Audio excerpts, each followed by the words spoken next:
Zimbabwean President Emerson Mnangagwa's government has also decided not to reopen its borders, and this is despite many citizens calling for him to do so. Mnangagwa yesterday extended the Zimbabwean stringent lockdown by 2 more weeks over concerns that the coronavirus infections are still spreading at a rapid rate. But for many Zimbabweans, hunger and a lack of access to affordable supplies is still a big concern. To talk us through what some of these concerns translate into along the country's borders is our Hitekani Magwedze, who's live to us now at the Bridge border post. So Hitekani, perhaps let's take stock of the past 24 hours, the borders on the South African side being open. What were you able to observe during that time?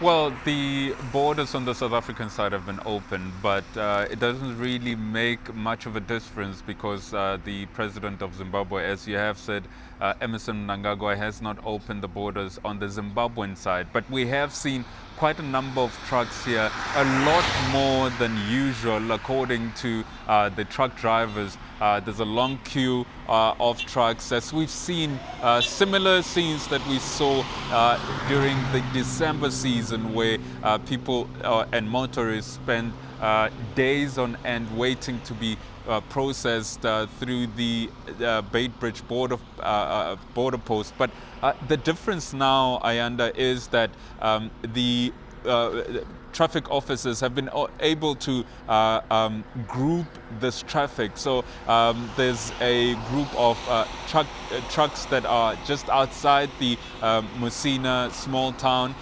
There's a group after, there's a group between the Bridge border post and where we are. So there are a number of groups.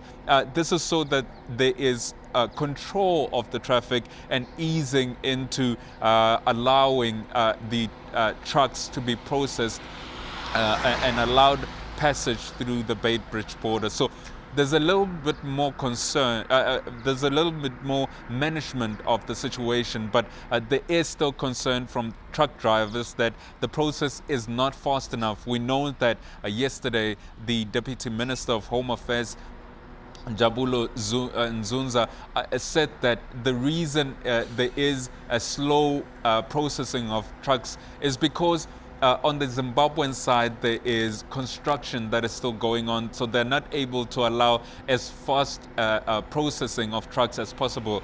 The Bridge border on the South African side processes about 600 trucks a day.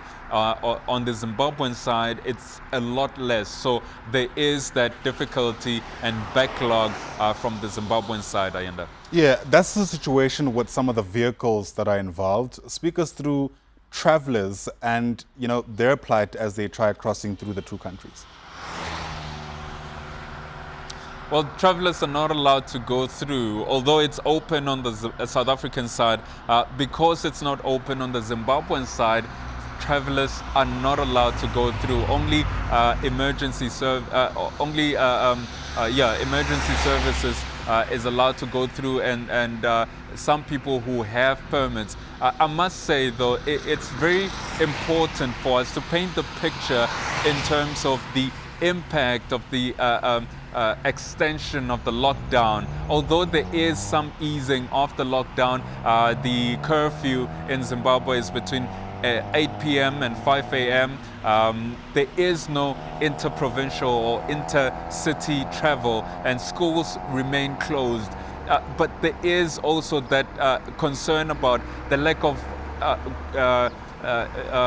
essential goods and such. But and that is why a lot of people, as you can see, this is why some people continue crossing the border illegally. What you see now are possibly we suspect that there are undocumented Zimbabweans who have crossed the border now illegally and are now trying to go into Musina. That private vehicle that you see there, that sedan, is a vehicle that is used to transport people into Musina, and as you can see, the traffic officer there is stopping that process because it's not a legal process. But you can see it's a lot of people that are coming in, and this just really paints the picture of what is going on in Zimbabwe. Despite that there is an easing of the lockdown, the extension just means that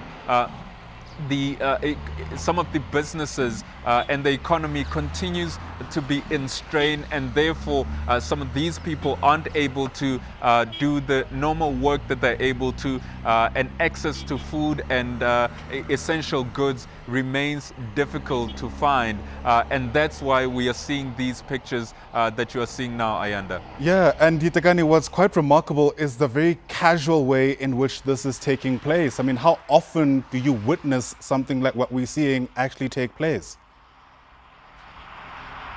This happens, Ayanda, in probably every 10, 15 minutes. And unfortunately, I must say that what you've seen now is an anomaly where traffic officers actually stop the people or the taxis that are taking these people into Messina. It's an anomaly. It happens that casually.